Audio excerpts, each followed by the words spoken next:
Kupa Kuturika. Kupa kunopa.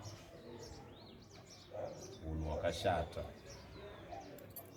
Hanzi mhere yenyoka. Kurira kwedzoti kuti kwiyo. Ratsikwa pachipudu. Obviously, you have been listening to this song yakapedzisa kubuda yakabuda final. Ini ndaifunga kuti ichabuda. Hwakashata. Final yakabuda mamakateerera. Zvinombonyatsoreva ichi. Chipudu chinombori chii chinonzi chipudu. Inini kutaura chokwadi mamwe mashoko anorehwa nemukuru ini handitonzwisi kuti anorevei. Dzimwe dzenguva anotoda angotongori iye achizvipindurira. I think ndo mapinduro andingatonzi ndaita pazvinana zvipudu ipapo.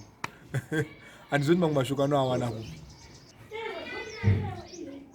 You are saying kuti mamwe mawords anotaura kana kuti avanoimba hamuanzwisisi. But for a long time I've known you muri a sound fan, a sound supporter yeorchestra mberi kwazvo. Muchiimba most of the songs ndinokunzwa muchaimba word for word muchiridza ingori macheso chete nemota nekumba. Are you saying kuti munenge muchiclaima masongs aya musinganzwisisi zvaanoreva? Ndingangopinda ndichiti zvoni Macheso is an artist, and the truth is inini some of the times ndokunotoshokwa kuti zvoni aimba vara iri rimbori vara ripi. Ini zvandinozoita zvakafanana ramandibvunza chiripo ripozho, handisati ndangowana time yekuti ndiite research ndinzwise kuti rinorevei, because inini kutaura chokwadi kana ndichiteerera music yake I will take my time ndofunga mazvinzo pandaangoda kuti nditsanangure zvishoma. Zviri kuratidza ndiri munhu akatora time yake kuiteerera. Chandisati ndangoita it's just research kuti ndione kuti some of the things zvaakanga aimba kana kuti mamwe mavara aakaimba anomborevei. I think in short ndo zvandogona kuita se kupindura. Yeah, Muma streets we have heard a lot of things. I think those the first major important question and time. Yekuti vanhu vari kuti vamwe muma streets vamwe vari kuti Macheso apera. Hanzi Macheso ataiziva kudhara, that vibe, that charismatic one akatora mbiri yese kudhara uya. Hanzi apera. Hanzi is writing on his name now as a material this latest album. What do you think? In fact, everything is dynamic. Chinjeka chingori constant is time. Zvakafanana akaridzana magariro anditi akaridzana zvakanaka zvakadaro makada kuzvitarisisa paakazotanga kurova the different album from the others. Zvakatangira pana vapupuri pupurai. Vapupuri pupurai yakatanga ine lead ranga riri so resounding anditi kubva ipapo akazochinja futi after 2010 taakuchienda kuna kure kwekure going forward, because music yake is now modern. Don't expect kuti zvaakaridza kudhara ndozvacharamba achiridza. Akanga akuchidaro anenge apererwa. Saka zviri zvekupera hazvo zvachinopera isipo shuga mafuta kupa nerice, not an artist, because artist chaanofanira kungoita is to bring everything. Hazvimbofe zvakafanana kuti nemagariro mabudiro ayakaita nekupa kuturika zvifanana hazviiti. Okay, so hakusi kupera, but we can say he's adapting time yatiriko. I cannot say I will adapt futi. Okay. But what I'm saying is those are akaburitsa. The truth is people are enjoying, because if you can actually have time yekuteerera vana zvichada hama, ari kurira, vana kuverengera ari kurira, kure zvekutamba kurira chaiko chaiko mustriti, even kumabhawa. Even takaenda kumaredhiyo, yes.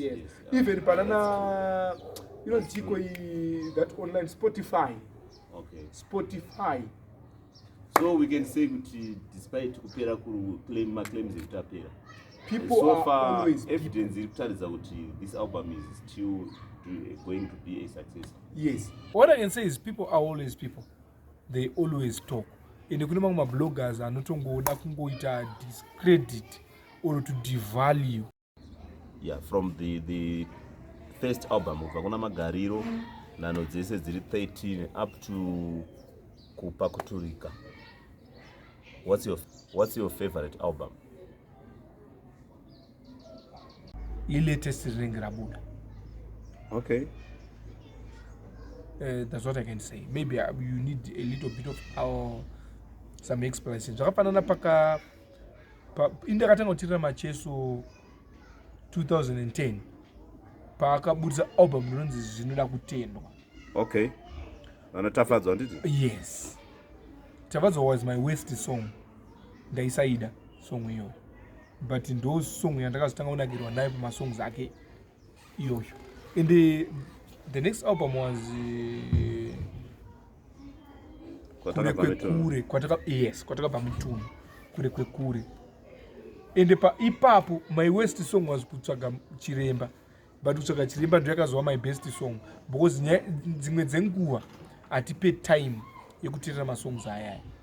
Ndakadzokera kuna 2010 kana kuti papa latest album penge muchabvunza paipai. Izvo ndatonzwa ndatopedza zvatatonzwa tatonzwa zvapera. Handizombofe ndakadzokera kuna zvakanaka zvakataoneka kuti mamacheso ridzai zvakanaka zvakaita se zvakadaro. Kupa Kuturika yauya, so far is my best album. Saka madira wangu achita makazunze piko zvatoenda mabva mabata chaimbo chaipo. Ndakada kudzai so far I've got about 2-3 weeks aishariri ndisingatoinzwi. Not even, in fact kubva pakabuda zvichada hama right now yengenoenda kunzwa zvichada hama. Alright. Pane mubvunzo wandisingafariri kubvunza but ndongozoubvunza because vanhu vakawanda vanoda kuti tese kana tichitaura nezvemusic titaure nezvavo. Nezvemusic kana nezvesungura? Nezvemusic yese kana nezvesungura. Takaita sezvesungura. Alec Macheso has been compared naMakingwas nguva yakareba kuchitaurwa zvekuti Makingwas there is a lot of people vari kuti ndiye man of the moment, ndiye ari kutotonga musungura right now, ndiye munhu wacho, ndiye king of sungura, hanzi ndiye ari kutonga. Wozirunzi ndiye king of sungura. It's something which is fun. Rega ndingokudaira ipapo ndisinganyanya waste time. Takazozvitarisisa Macheso contributed a lot in this music industry. Tisingataure zvekucontribute a lot music industry. Takada kutarisa a revolution yaakaunza music industry. Dakuti mutarise pane zvakafanana iye in terms of arrangement yemusic yake. Anditi kare takada kudzokera kumashure mbichana hakuna iziya 1 by 1 kuti guitarist anomborowa 1 by 1 achiridza ari yega. Anditi then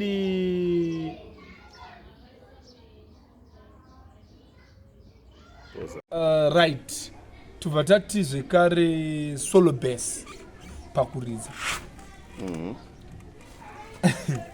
Tobva tati tuma rhythm pamasongs ese aiitika. Okay. Tobva tati kumaketa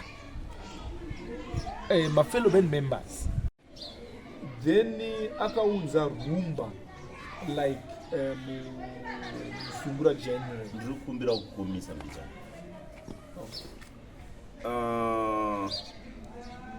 Zvinhu zvataura zvese izvi zvinhu zvakaitwa before orchestra mberi kwazvo isati yatombovako. Zvese hazvo complete.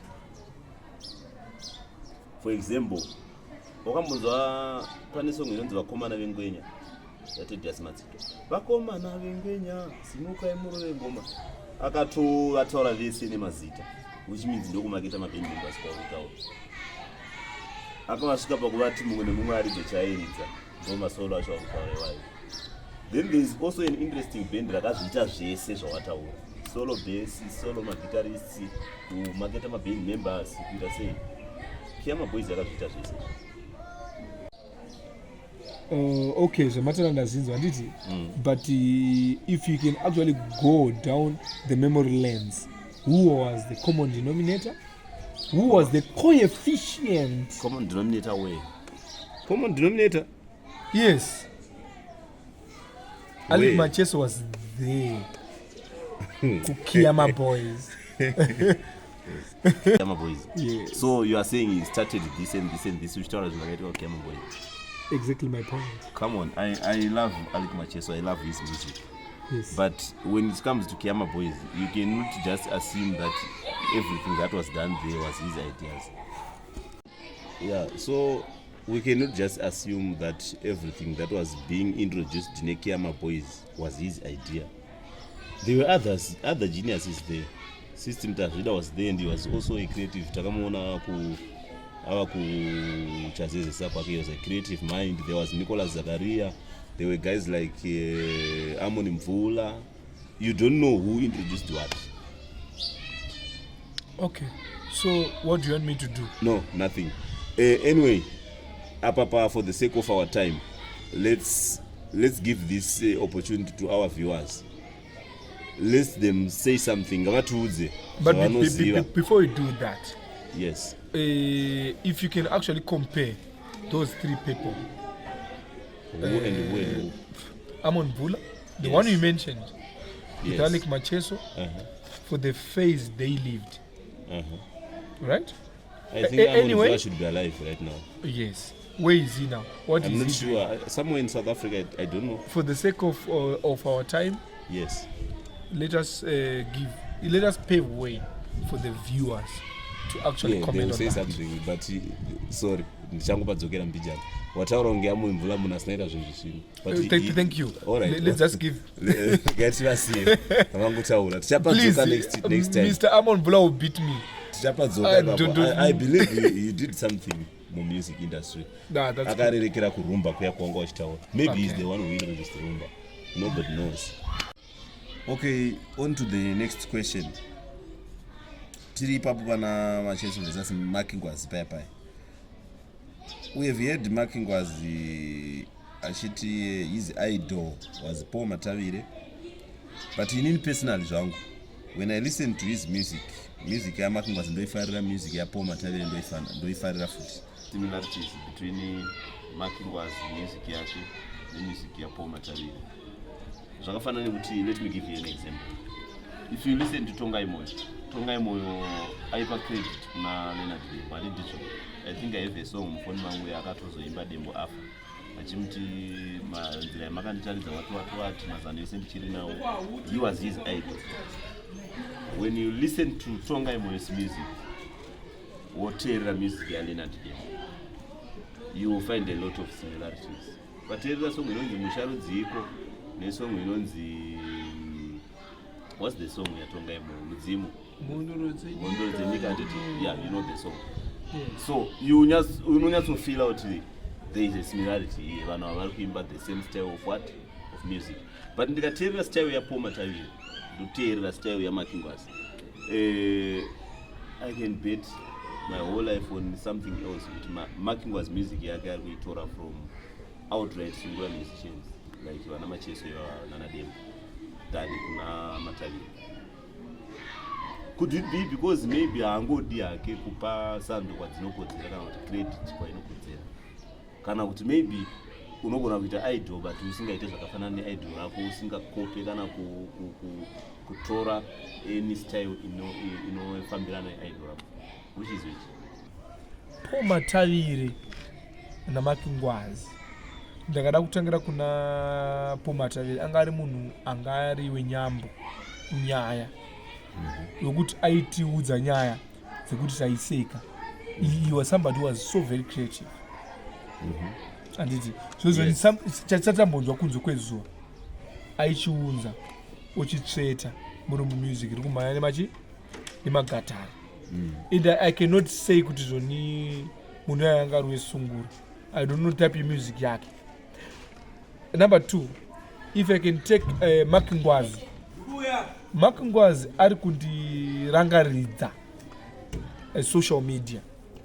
That person music ezhinji inobva pasocial media, tumakomenti atinoona pamasocial media zvaizvo otutora otuurunga otupfekera mumagitari. But the truth is magitari iwaya anenge ari magitari esungura. And ari kumboenda achimboita divert kuenda kupira sungura chaiyo but kunowanikwa mashoko nemunhu ndokunozongosiyana. Vamwe vanotora kumagariro atinenge tichiita zviziva kuti social media because ndo yametaverse zviziva kuti ndo yachi kuzhinji kwatiri kurarama tiri because right now munhu wese anenge angobata foni yake.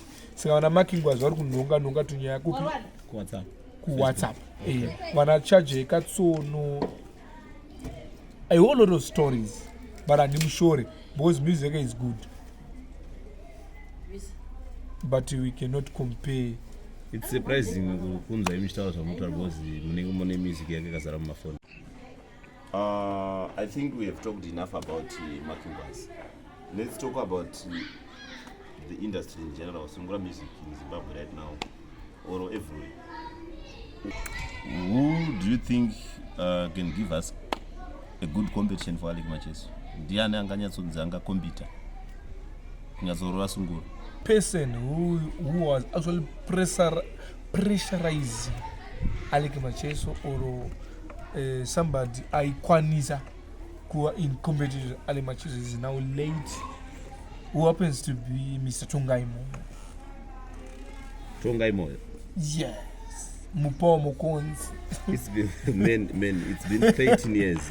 Is it 13? I think something like that. 15 October 2011. That's 13 years. Yes. And do you think all these years no one comes close? Hakuna mumwe. That is what you are saying. Exactly. But, I've seen a few of Peter Moyo's shows. He's far from being what he needs to be to fill his father's shoes. But when I look at him on stage, there's a lot of time I think maybe if we can do something about the voice. What do you think about that? Are we saying he can do better? And this is a competition no. But are we saying he can be someone anoita some great art or something like that? Inini kwandiri ndine problem nevoice handisi kunzwa voice yake richibuda zvakanaka pakuimba, but my instruments ake I've always thought about it and thought because munhu anenge ari music industry I was always thinking kuti anogona kuita zviri asaka akakwanisa zvozvipa time uwana inonzi mentorship kubva kuvoice haifanira kubuda nepese pese zvakafanana ma-instruments. He's a very good instrumentalist, Peter Mo. So you are saying he's not serious? He is not serious, yes. Certainly yes. As serious, Peter Mo. Okay. As serious. Viewers, please let us know what you think. It's very important to comment, subscribe, like these posts.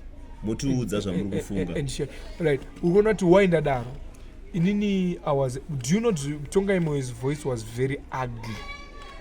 Achitaura newe. Yes. Rakadangera Oliver Mtukudzi. Yes. But pakuimba aigona kurigadzirisa uri urunga. But have you listened to Tongai Moyo's tracks kokutanga achitanga kuimba na soul it was ugly but different from akaimprove. different from There's no big difference. different from No, not very different. Improve. That is what I know. Improve as Terek. If you check kubva kutangisisa kwemusic yatonga imoyo kunouya paakaita his full album, voice rake rakasiyanisa. Tichipendera. Any last words kumafanzi esungura music, mafanzi Alec Macheso or any other artist wanofarira? Ini chikutanga ndoda kutenda behind the scenes nekuti ndo waita kuti zvitese zviitike. Then ndotenda imi vatepenyuri ndimaita kuti ndive pano ndichipindura mimwe mibvunzo yakapindura. Then ndotenda mabhuku community kunova kuri ndiko kudunhu randinobva. Ndichitenda zvekare Alec Macheso fans vese vanofarira Alec Macheso ndichivatenda zvekare. Then ndotenda zvekare ruzhinji rwese rweZimbabwe rwakatitarisa tichisapota page renyu reYouTube nereFacebook. Ndofunga inini ndo mashoko angu ekupedzisira iwayo. Okay, that's very good, that's very wonderful. Vadiwa vatariri ndo patiri kuperera nechirongwa chedu chanhasi. Chivhitivhiti chenyu chisina mhosva chisingapomerwi inonzi Mabvuku Community Television. Tinowanzonge tichifokasa nezvinhu zvinoitika mumabvuku nemunyika yedu yeZimbabwe handitika. Saka pari nhasi tichitaura nezvaAlec Macheso, mangwana tichataura nezvani? Nezvemumwe. Anything chatataura nhasi, nothing is personal. Pane munhu anofarira artist wake anogona kufila kuti vananga pakati pamwe tarima muminda yevanhu. Tingakumbira ruregero ipapo. Tichingoti isusu tinokumbira kuti murambe muchisubscribe, muchivhiwa mavideos edu pamachannels iwaya paMabvuku Community Television. Then muchisubscribe zvakare paYouTube channel iyoyi. Molike, mokomenda, motiudza panoda kugadziriswa, motiudza zvatagona. Thank you so much. Signing out.